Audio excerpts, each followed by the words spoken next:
you doing, people? Welcome back to another ESO video. Today is a new update on the Nightblade changes for update 43. Now bear in mind these may not be set in stone, but this is where they intend to go with it.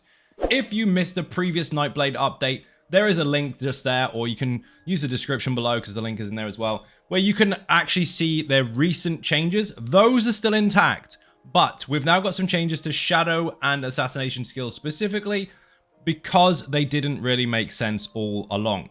They've tried to iron out some of the inconsistencies with Nightblade and make them make more sense. Mainly defensive and offensive types of skills. So we're going to skip straight to this actually, because otherwise it just won't make any sense. If we go to Assassination, we've now got Veiled Strike as a first ability rather than Assassin's Blade. Assassin's Blade is your execute. Giving you that up front doesn't make any sense because you don't know where your spammables are.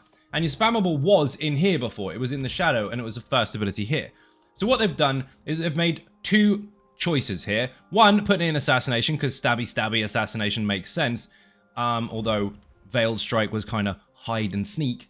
But they've also made it line up with the passives. So Shadow Barrier has been altered. It now gives you 12 seconds worth of Major Resolve instead of 6.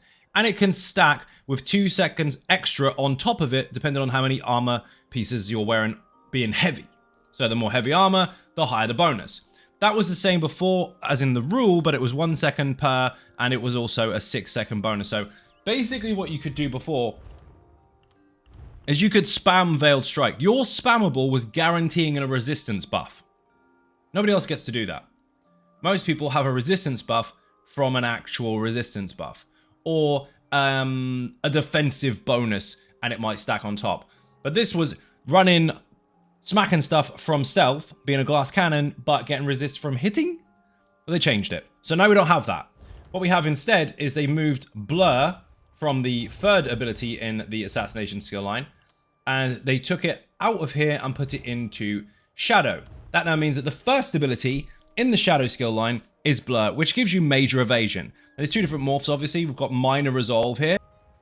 For activating this skill now, you get Major Evasion, Minor Resolve, and Major Resolve. So your defensive skill is no longer in a skew-iffy skill line, and you can take advantage of the passives properly.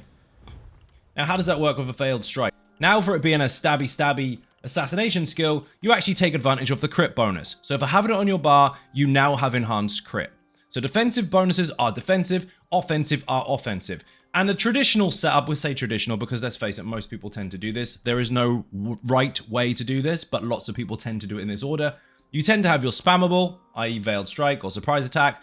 You tend to have your Grim Focus, whichever morph you have. You tend to have your Execute, and you tend to have your Ultimate. Now you get a crit bonus for all 4 rather than just 3 of them. Also, with the Assassin's Blade being moved, that means now that new players or just characters in general start with a spammable, then get a gap closer, then they get an execute. It makes more sense to have it in this order, and again, passives are key. We can take advantage of them properly now. Bear in mind also, when you heal with Dark Cloak, obviously that was giving you a 6-second resistance buff before, depending on how many heavy armor pieces you wore. That's 12 up front. All you gotta do is this. Just heal, instant resistance buff. That was there before, but now you don't have to spam it. You've got a much bigger gap because the duration is huge. So, defensive stuff is defensive, offensive stuff is offensive, and to use their own words, this kind of cleans up some inconsistencies with the Nightblade. So, let me know what you think in the comment section below. Do you like it? Do you hate it? Is there any point in it? Is there not? Do you think that your Nightblade should have kept all its tankiness, even though it's supposed to come from stealth, be a glass cannon, ninja in, kill something, and leave again? Or do you know that it now makes sense? That was a little baity, wasn't it? Anyway, if you're not subbing, hit the button, it's free, and there are links below for socials if you want to help support outside of the platform. Thank you very much for watching, and I'll see you in the next video. Bye-bye!